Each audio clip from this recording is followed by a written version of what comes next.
We can have a debate, a traditional debate of parliamentary leaders. We could have a debate that includes Ms. May. Well, we'd be fine with her being there. What we think is that there need to be some rules established. What the media is essentially saying to the Canadian public is, as journalists, we're telling you who's a serious political party and who isn't. It's about democracy. It's not about the business interests of broadcast corporations. We could also have a debate between Mr. Ignatieff and myself, since the real choice in this election is a choice between a Conservative government or an Ignatieff-led government that all of these other parties will support.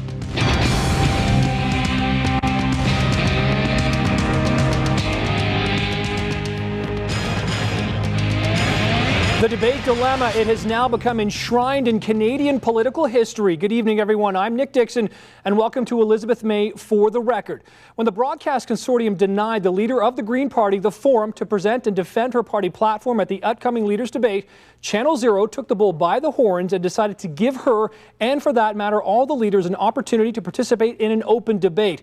Ms. May has accepted the challenge. Unfortunately, the Conservatives, Liberals, NDP, and Bloc have chosen not to take part. They're lost, frankly. Now, for the next 30 minutes, the leader of the Green Party will be here to explain her party's policies to a national audience. This special presentation is broadcast live and commercial-free from the CHCH studios in Hamilton, Channel Zero in cooperation with Czech Media in Vancouver, Victoria, Metro 14 in Montreal, and numerous satellite cable and telco TV providers present Elizabeth May for the Record. Now, our panel tonight includes Nicole McIntyre from the Hamilton Spectator, Richard Brennan, the national affairs reporter for the Toronto Star, and Christina Blizzard, a political columnist for the Toronto Sun. Now, Ms. May, welcome to Hamilton. We want to start actually with a question we've seen repeatedly on our Twitter accounts. This one is from Michael Howie, and he is asking how many people want to vote Green but think it's wasting their vote and then decide to go another direction. Ms. May. Can you forgive me, Mr. Dixon, if before I answer the question, I pause to thank Channel Zero, CHCH and Czech, and all your affiliates, because this is a wonderful opportunity. To answer the question, the only way a citizen in Canada can waste their vote is to choose not to vote. And the largest voting bloc in this country in the last election was the 41% of Canadians who stayed home. So we don't have a problem of vote splitting. We don't have a problem of wasting votes. We have a problem of abandoning our vote because Canadians are so disillusioned, frankly, as a result of the existing political parties in Parliament. We've got to show more respect, more civility, and a willingness to work together so that Canadians can believe there's a vote worth casting. For that reason, it's a very strong message to vote Green. Christina Blizzard, we're going to start things with you this evening. Miss May, when I was growing up in England, I used to love to play cricket with the big boys. Unfortunately, I wasn't as good as they were, so I used to whine a lot and I used to get them to change the rules so that I was never out. Isn't that, in essence, what you're doing in your proposal for electoral reform? You can't get elected with the big boys, so you want us all to change our system in order to accommodate you. Actually, thanks, Ms. Blizzard, and I'm glad you played cricket, so you'll know that certain things are a sticky wicket. And our electoral system, as described by the former head of Elections Canada, Jean-Pierre Kingsley, has what he called the vagaries of the system that mean that the Greens had 1 million votes in the last election, just under, and no seats. The Bloc had 1.3 million votes and 49 seats. Our concern with advancing an agenda for proportional representation is not to advantage the Green Party. Primarily, it's to ensure that the Canadian democratic process by which we vote respects the notion of one person, one vote. And as groups like Equal Vote, as Fair Vote Canada points out, there are millions of orphaned votes in this country because our voting system means that whoever, you can win a seat with 35–40% of the vote. That means 60% of the voters in that riding have no representation, and that, frankly, is undemocratic. Richard Brennan, Toronto Star. Elizabeth, good seeing you. I often hear when people talk about you, they say, Elizabeth May is smart and she really makes sense. But I gotta really question your wisdom in running some of the elections you do and who you run against. Mr. McKay last time, Mr. Lund this time. And you must know that you're going to get clobbered. Why don't you go to some riding where you might have a chance? Tell me where that might be, Richard. First of all, I don't run against anybody. I believe in presenting a positive alternative so the voters get a chance to say, who will be my best representation? Who will be my best representative in Ottawa? Who do I want to be my voice? Forgive me for this voice not sounding quite like my usual voice. The truth of the matter is that I ran where I ran in 2008 because it was my home province, and I changed home provinces. I moved to Sydney, British Columbia in 2009. Now, Tommy Douglas did the same thing in 1968. He lost his seat in Saskatchewan, and as a federal party leader, he had an obligation to his party to run somewhere else. So that's the burden of being a leader of a federal political party. The reality is that in Saanich Gulf Islands right now, I'm in a close two-way race with the incumbent. The momentum is excellent, and I actually think that your premise is wrong, and I actually am now in the greenest riding in Canada. If I can just quickly interject there, because the former party strategist for the Green Party is quoted today as saying your strategy is unfocused and undisciplined this time around. Who would that be? It was in Maclean's magazine. I'm sorry the names escaped me. Well, I don't know anything. I think he ran your campaign last time, in fact, and he's calling it undisciplined. No one who ran our campaign has ever said that. Look, our strategy is developed through a grassroots membership base. We're the only political party that's truly grassroots. I, as leader, am not in charge, which I think is healthy in a democracy. And in fact, we have an elected council of volunteers, and we all sat around after the 2008 election and said, why don't people recognize we had a big success? We had almost 1 million votes. And they said, well, we didn't elect the leader. And someone said, yeah, but we weren't trying to. So our strategy this time is twofold. Running a strong campaign across Canada with 308 candidates. Every riding in Canada has a Green Party candidate. And at the same time, we've concentrated some effort, particularly in the pre-writ period, in my own riding of Saanich Gulf Islands. It's the most focused, together campaign that the Greens have ever run, which I'll admit isn't saying much, because we've always been a very grassroots group. This election is about winning seats. All right, Nicole McIntyre from the Hamilton Spectator. So saying that this election is about winning seats, if that doesn't happen, what is your future going to be? Are you now going to step down as leader if your party is unsuccessful in winning a seat this election? I have no idea. Quite honestly, Nicole, I really don't, because I'm really at this point looking solely at the election, anticipating that the results are going to be positive. And I've learned a few lessons in politics, not too many. I haven't changed much. The one thing I've learned is that you don't answer a hypothetical question. Can I just jump in on that? Sorry, I just want to follow up on that. Isn't the problem that you've become the centerpiece of your party? That it seems to be built around you. I know that you don't want to hear that, but I'm sorry, no one else knows anybody but the Green Party in a global sense, except you. I mean, isn't that a problem? Well, not really. I mean, consider the Conservative Party. Is it really there's no decision maker in the Conservative Party except Stephen Harper. In our party, we're truly grassroots. And if you were to examine our press releases on our website, there's never a press release where I'm the only spokesperson. And in fact, in quite a number, I'm not mentioned at all. The problem is that the media tend, as you can imagine, I get asked the questions, and if I say, well, look, why don't you talk to my critic on foreign affairs? They say, well, if we're not talking to you, we're not going to do the interview. So I agree, it's a problem of perception.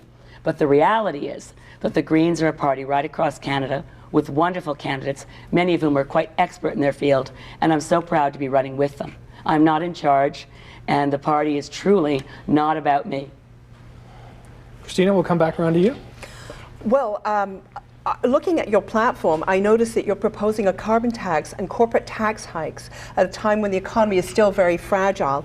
I was wondering if you don't think that such tax hikes won't produce a fiscal drag on the economy and plunge us back into a double-dip recession.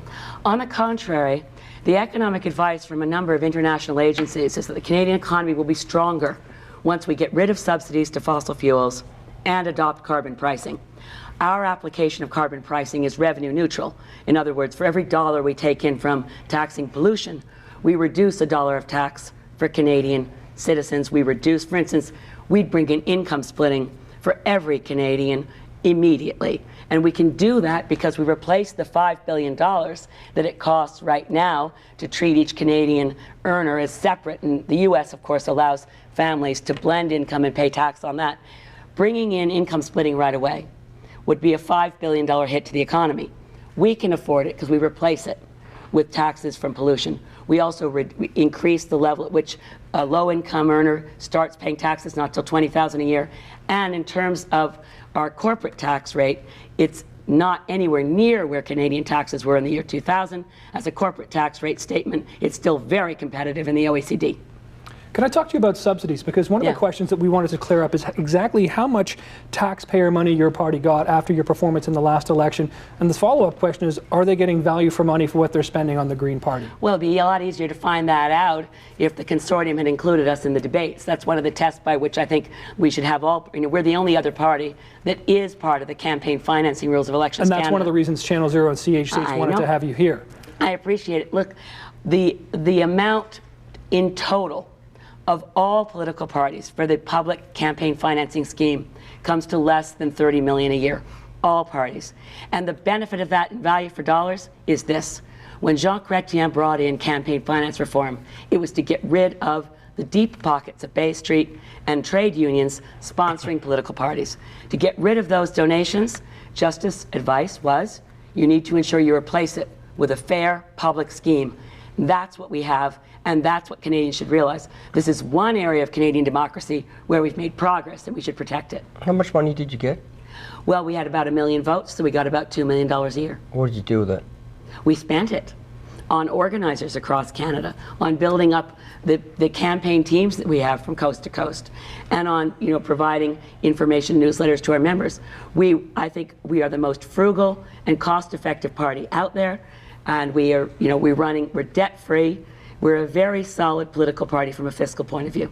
When people look at you and look at your party, what do you expect them to take away from it? Well, I wish they'd look at our platform. We haven't got to the platform yet, but this document is on our website. Our platform is fully costed. It shows how we would take in the money, where we'd spend it. I want people to take away from where the Greens stand on issues that we're serious, we're pragmatic, we have positive solutions for Canadians on health care, on childcare, on foreign policy, that we're serious right across the board, and that in fact they won't find a platform that they like better from any other party, including the ones they traditionally supported, because we bring in the best of fiscal conservatism, the strongest commitment to social democracy and ecological sustainability. And frankly, a lot of people who didn't think they were green are reading our full platform Vision Green or our short platform and saying, gee, I didn't know it, but I'm going to vote green.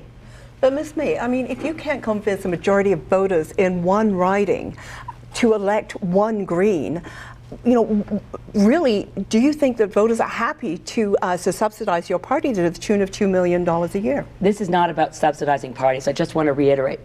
The campaign financing scheme is a small part of the total tax dollars Canadians spend.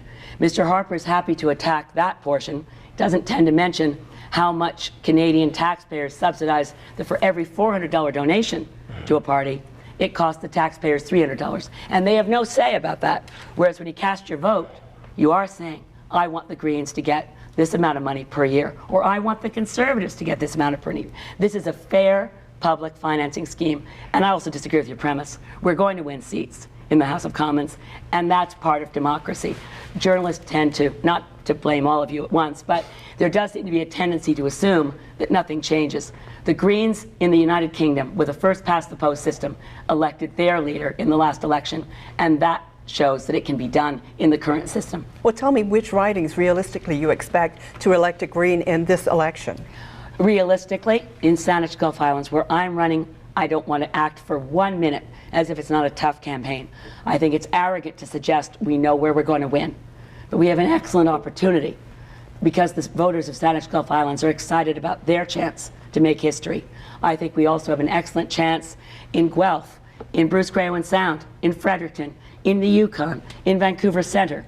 Those are just some of the ridings where we've shown real growth.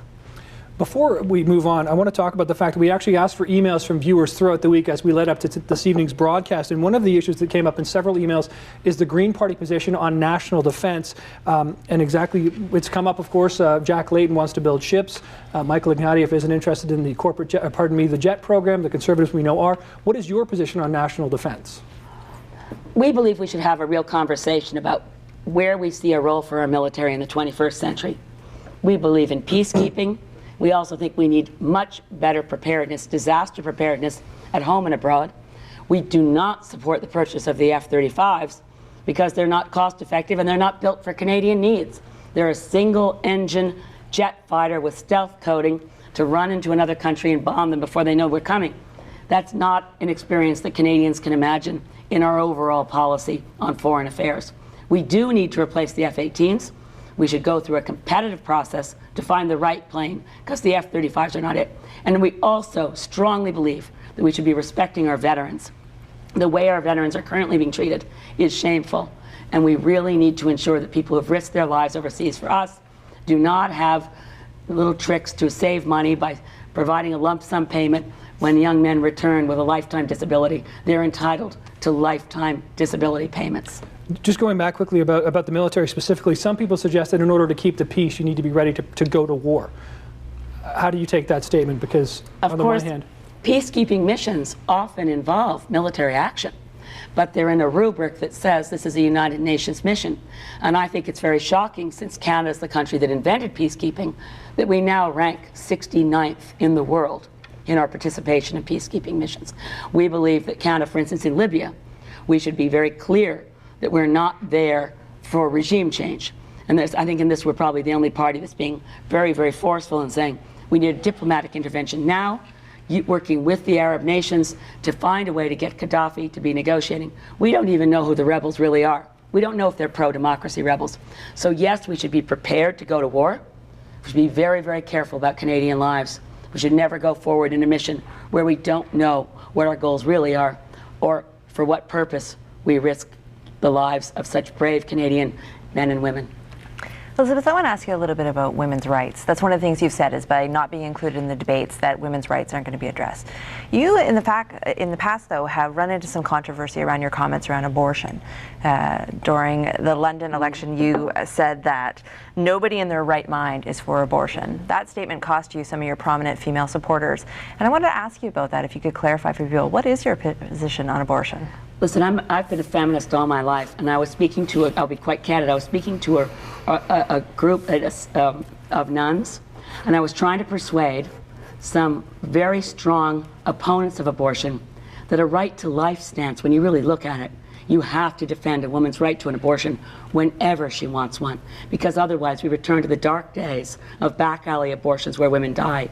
And in just the same way that I would say nobody is for chemotherapy, you hope you never have to have it, but you have to be able to access it legally and safely when you need it. And that's as true of abortion as any other medical service. Richard, I see you ready to go. Yeah, health care, as you know, Elizabeth, is a big ticket item.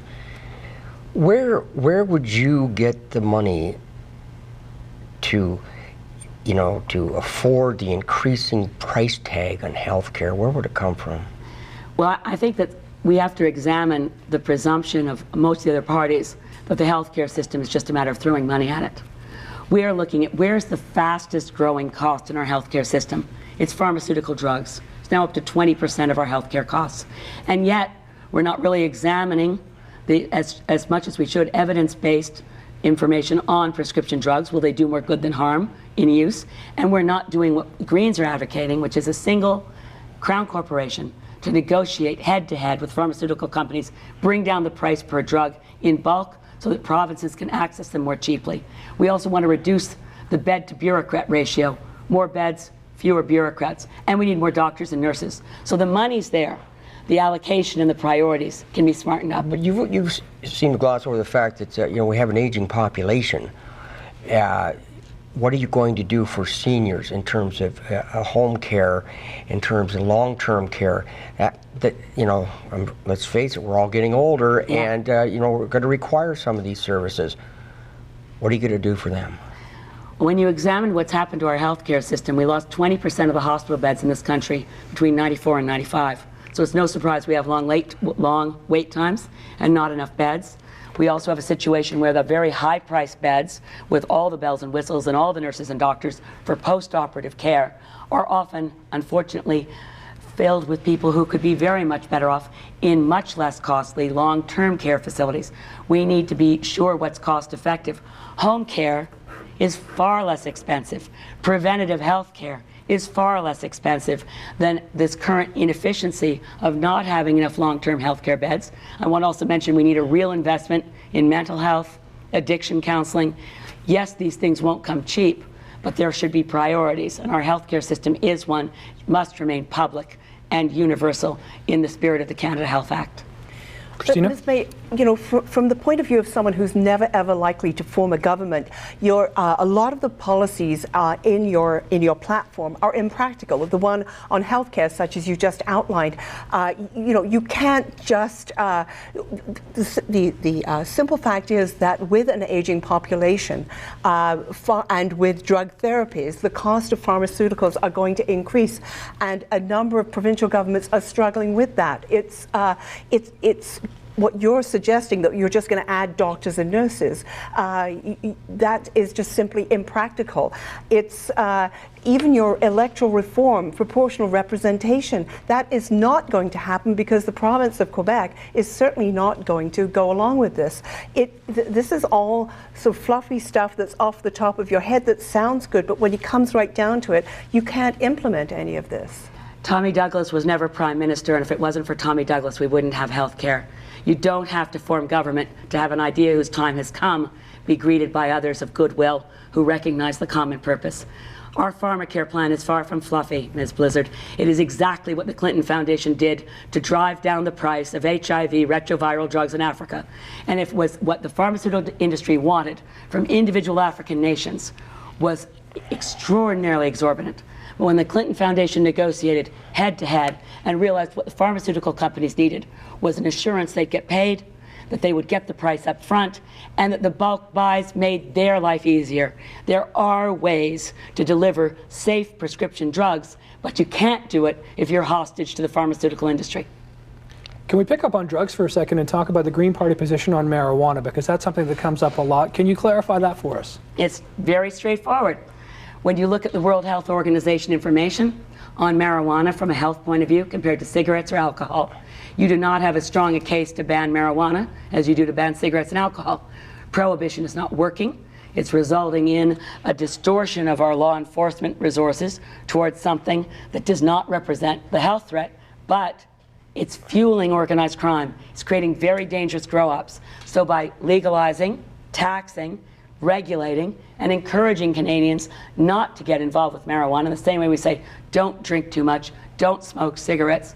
It's a failed policy we're on now, and our approach is frankly very practical and was even recommended by a Senate committee in the Government of Canada. What about the reaction, potentially, though, of our largest trading partner, the United States? If we legalize marijuana, they're a huge trading partner. They've got a complete anti-drug campaign. How do you think that would affect relations? Well, I don't know. At this rate, it looks like California may legalize before we do. I think there's a common sense reality to a failed prohibition strategy. And if we're the first to do it on this continent, I don't think it'll take long for the United States to follow suit. Okay. Richard? Have you drilled down far enough to be able to tell me what a carbon tax is going to cost me? You know, actually, we have it on our website. We've crunched the numbers, or rather our economist has crunched the numbers. If you're a single person in an urban area, if you're a farmer with kids living in a rural area, urban, rural, old, young, we've looked at those numbers. And the bottom line is most Canadians are better off because we use the taxes from pollution and reduce the personal income taxes for Canadians. At the same time, the worst case is someone is just in the same position with taxing pollution as they were when pollution wasn't taxed. I mean, Richard, just look, you have to go through the numbers. They've been really well analyzed, and it's because our tax is revenue neutral. Whatever money we take in from taxing pollution comes with reductions for ordinary Canadians. Elizabeth, I've been a reporter for a long time, and I've heard revenue neutral mentioned so many times, and boy, it's anything but. Well, our policy is exactly revenue neutral. That's how we bring in income splitting right away. That's how we ensure that no one's paying taxes till they earn $20,000 a year. And we target very specific relief to people in rural areas who can't access mass transit, to farmers, to fishermen, with GST cuts on their supplies of fuels that they need. We have to move our economy away from fossil fuel addiction. And every serious economist in the world says this is the best way.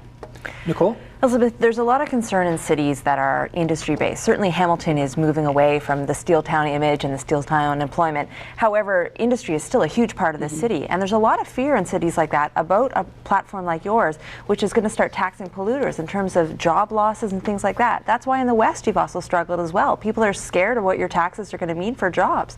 What do you say to those people who are worried about what's going to happen to them? Well, first of all, what we're seeing in the loss of manufacturing jobs across Canada, which is very relevant to a city like Hamilton, we are losing in productivity vis-a-vis the U.S. Our productivity gap with the U.S. is widening. And why? Because we've lost high-value, good-paying manufacturing jobs. We've lost jobs in pulp and paper. And one of the leading reasons for that, which a lot of Canadians don't realize, is something that economists refer to as Dutch disease. Is that because we've been exporting bitumen oil out of the oil sands, and that's driven the Canadian dollar up. It's hurt the manufacturing sector. In fact, International Energy Agency, the Organization for Economic Cooperation and Development, is urging Canada to bring in carbon pricing in order to ensure our economy is diversified and not just based on shipping out bitumen. So what are you going to do for cities like Hamilton, though, that are in that transition or are struggling? Like, how is your party going to help that? Well, I'm very proud of the fact that the Federation of Canadian Municipalities just issued a press release to say that our platform does more for Canadian municipalities and cities than any other party. We're advocating a $2.5 billion annual program that allows cities to draw on resources for infrastructure for waterworks, for mass transit, for recreational areas, and for social housing. And at the same time, we have an additional $1 billion for cities to hire young people to do local projects to help young people get out of the stagnation of unemployment that's still very high for our youth.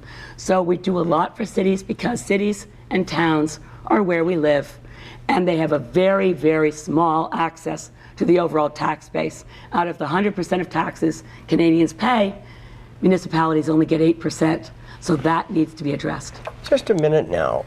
I covered today, just today, the NDP's release of their platform, and the CFM said, or FCM said that theirs was the best plan so far.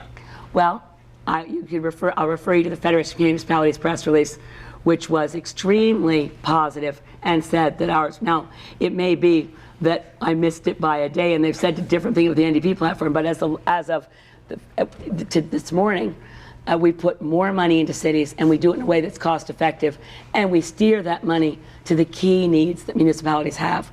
We can't starve our municipalities for funds. And boy, I mean, the Conservatives took some of our platform partially in talking about income splitting. The Liberals took part of our platform in talking about childcare. And if the NDP is doing a good job on cities, that's wonderful, because it just underlines that we should all be working together where we find common goals. Ms. May, we're running a little short on time. I want to turn to one other Twitter question that we have received this evening, and it goes along this line. It's a future-looking question. What will it take for the Green Party to fold and merge with the Liberal Party of Canada? I'm sure you're going to say it's a hypothetical. Perhaps that's not even the party you think you line up best with, but that's a question from David de Oliveira. Well, the reality is that we don't line up particularly with any one party because we're not ideological. We're really practical. And if there's a solution that makes sense, that came from the toolkit that used to be called the left, we'll use it. If there's a solution that made sense from the toolkit that used to be called the right, we'll use it. Because we're running out of time for hardline positions and ideology. We have no intention of merging with anyone. We do intend, once elected, to change the hyper-partisanship of Parliament Hill and get people to work together. Because the big secret in Canadian politics that most voters don't know is that most MPs, if asked, would rather work together, and we actually have more in common than in the difference. Okay, we've got a minute to go. Ms. May, I'd like to give you a brief opportunity to sort of summarize here, if you would, and then we unfortunately have to wrap this up. Boy, that went fast. It did, didn't it? Yeah. Well, listen, first of all, again, I want to emphasize my thanks to Channel Zero. It's a real opportunity, and I appreciate it. The other thing I want to ask Canadians to consider is how to cast their vote to make a difference. There's votes that you can cast for the same old, and you'll see the same old kind of behavior on Parliament Hill. But if you want to see respect restored, if you want to see civility in the House of Commons, if you want to vote for positive solutions for a future for your kids and your grandkids, then you're going to have to vote for a party that's willing to take courageous stands, like talking about climate change, like talking about putting real effort into protecting our healthcare system. And that, frankly, is a vote for the Green Party. All right, that's Green Party leader Elizabeth May. Thank you so much for your time, for coming into our studios. Appreciate that. Also want to thank our journalist panel, Christina Blizzard, Richard Brennan, and Nicole McIntyre. Thank you for your time. Thanks to our viewers who emailed in questions. This will all be up on our website, chch.com, by 9 o'clock this evening. And again, to all of the other leaders in the Canadian political parties, the invitation still stands. You know where to find us. Good night and thanks for watching.